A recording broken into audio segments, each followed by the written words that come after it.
علی بھائی اگلا سوال ہے، میں نے بچپن سے اپنے بڑوں سے یہ بات سن رکھی ہے کہ اسلام میں پیٹ کے بل سونا منع ہے، بلکہ شاید یہ جہنمیوں کا طریقہ ہے۔ اس حوالے سے اگر کوئی آیت یا صحیح حدیث ہو تو پلیز ضرور بیان کریں۔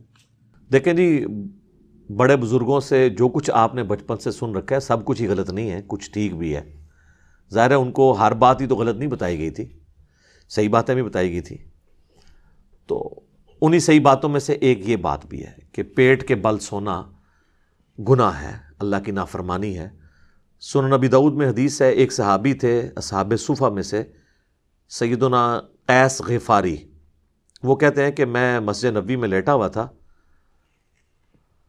پیٹ کے بل میرے سینے میں تکلیف تھی تو اس کی وجہ سے میں پیٹ کے بل لیٹا ہوا تھا، تو ایک شخص آیا اور اس نے میرے پاؤں پہ آ کے اپنے پاؤں سے ہلکی سی ٹھوکر ماری متوجہ کرنے کے لیے، اور کہا کہ پیٹ کے بل مت لیٹو، یہ اللہ کی نافرمانی ہے۔ تو وہ کہتے ہیں میں نے جب مڑ کے دیکھا تو وہ اللہ کے نبی علیہ السلام تھے۔ تو اس سے جو لیٹا ہوا شخص ہے اس کو اٹھانے کا طریقہ بھی پتہ چل گیا کہ آپ اس کے پاؤں پہ پاؤں، ویسے بھی کوئی سویا ہوا شخص زمین پہ سویا اور آپ آ کے، یہ نہیں ہے کہ اس کے پاؤں کو یوں ہلائیں گے، ٹھیک ہے، اس کو آپ پاؤں سے زور سے بھی نہیں مارنا، یہ نہ ہو کہ اکرام مسلم کر دے آپ کا اٹھتے ہی، آرام سے اسے پاؤں سے پاؤں ہلائیں اور اس کو یوں اٹھائیں۔ اسی کو سپورٹیو ایک اور حدیث ہے، اس میں تو الفاظ ہے نافرمانی۔ سنن ابن ماجہ میں ایک حدیث ہے، حضرت ابو ذر غفاری کہتے ہیں کہ میں ایک دفعہ پیٹ کے بل لیٹا ہوا تھا تو ایک شخص آیا اور اس نے اپنے پاؤں سے میرے پاؤں پہ ہلکی سی ٹھوکر لگائی اور مجھے کہا کہ اٹھ جاؤ، یہ جہنمیوں کا طریقہ ہے۔ تو کہتے ہیں میں نے پلٹ کے دیکھا تو وہ اللہ کے نبی علیہ السلام تھے۔ تو ان دونوں حدیث سے پتہ چلا کہ یہ جہنمیوں کا طریقہ بھی ہے اور گناہ بھی ہے۔ جہنمیوں کا طریقہ اس اعتبار سے بھی ہے کہ انہیں اوندھا منہ کر کے جہنم میں ڈالا جائے گا، اس اعتبار سے بھی ہے کہ جہنمیوں کو جب یعنی جہنم میں مار پیٹ کی جائے گی تو جس طرح یہاں پہ بھی آپ دیکھتے ہیں نا کہ تھانے میں بھی الٹا لٹا کے پیٹ کے بل ان کی پٹائی کرتے ہیں، تو جہنمیوں کو بھی الٹا پیٹ کے بل لٹا کے ان کی پٹائی کی جائے گی۔ وَلِعَاذُ بِاللَّهِ تَعَالَى اللہم لا تجعلنا منہم اللہم اجرنا من النار اللہم انی اعوذ بک من عذاب جہنم آمین۔ تو اس اعتبار سے اسے جہنمیوں کا بھی طریقہ کہا گیا، اور اللہ کی نافرمانی تو بہرحال اس کے اندر ہے ہی ہے۔ باقی کئی ایک چیزیں ہیں جن کے اوپر ریسٹرکشن ہے شریعت میں۔ اس حوالے سے ایک اور سوال بھی پوچھا جاتا ہے، وہ کہتے ہیں نہیں، صحیح مسلم میں ایک حدیث ہے کہ نبی علیہ السلام نے کہا کہ کوئی شخص زمین پہ ایسا چت نہ لیٹے کہ اس نے ایک ٹانگ کے اوپر دوسری ٹانگ رکھی ہوئی ہو۔ حالانکہ ہم میں سے اکثر لوگ ایسے لیٹ جاتے ہیں کہ سیدھا لیٹے اور ٹانگ پہ ٹانگ رکھی، ریلیکس ہو جاتا ہے نا بندہ تھوڑا سا۔ تو مسلم شریف میں حدیث ہے کہ اس طرح لیٹنے سے نبی علیہ السلام نے منع فرمایا۔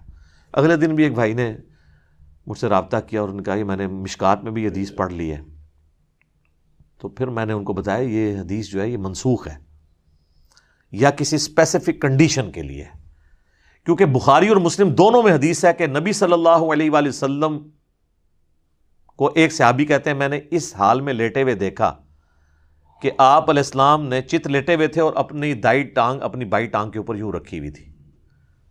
اچھا، امام مسلم نے بڑی پیاری ترتیب لگائی ہے، یہ جو منع فرمانے والی حدیث ہے نا وہ پہلے لے کے آئے ہیں، اور پھر خود جو حضور کا عمل یہی والا تھا وہ حدیث بعد میں لے کے آئے ہیں، تاکہ ناسخ و منسوخ پتہ چل دے۔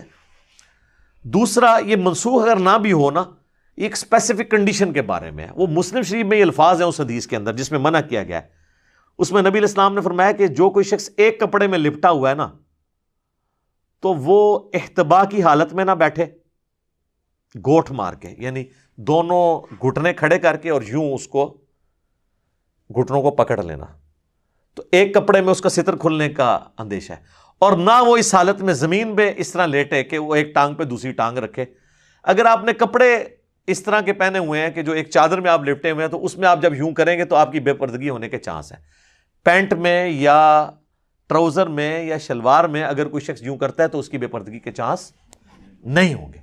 تو یہ اسپیسیفکلی اس چیز کے بارے میں ہے۔ آپ دیکھیں اس لیول تک ڈیٹیل چیزیں بتائی گئی ہیں۔ سنن نبی داؤد میں حدیث ہے، نبی علیہ السلام نے فرمایا اگر تم میں سے کوئی کسی سایہ دار چیز کے نیچے بیٹھا ہے نا اور تھوڑی دیر بعد وہاں پہ دھوپ آ گئی ہے تو وہاں سے اٹھ جاؤ، آدھی دھوپ اور آدھے چھاؤں میں مت بیٹھو۔ سائنٹیفکلی بھی یہ چیز ظاہر ہے وہ ایک تھرمل ڈفرنس تو ٹیمپریچر کا کریٹ ہو جائے گا نا. یا مکمل دھوپ میں آگے بیٹھو یا مکمل چھاؤں میں بیٹھو, درمیان میں نہ بیٹھو. اسی طریقے سے ابو داؤد میں حدیث ہے کہ کوئی شخص کسی ایسی چھت کے اوپر نہ سوئے جس کے گرد پردے نہ لگے ہوئے ہوں. رات کو کوئی بندہ نیند میں اٹھے تو گر سکتا ہے. بعض لوگوں کو سوتے ہوئے چلنے کی بھی عادت ہوتی ہے.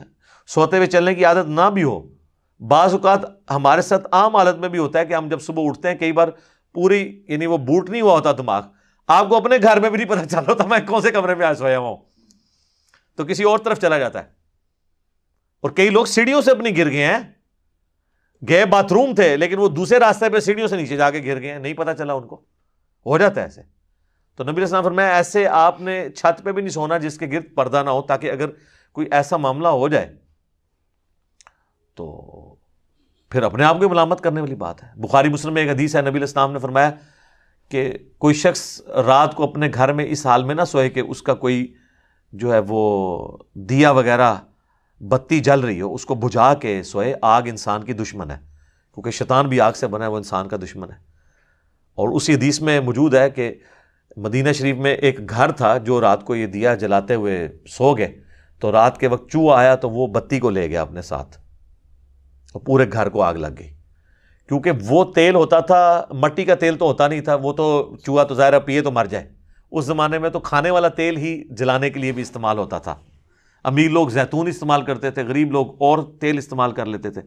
وہ تیل بیک وقت کھانے کے لیے ہنڈیا میں بھی استعمال ہوتا تھا اور آگ جلانے کے لیے بھی. تیل تو بعد میں دریافت ہوا ہے, پہلے تو یہ مٹی اور زمین کا پٹرول تو نہیں تھا نا, ٹھیک ہے نا.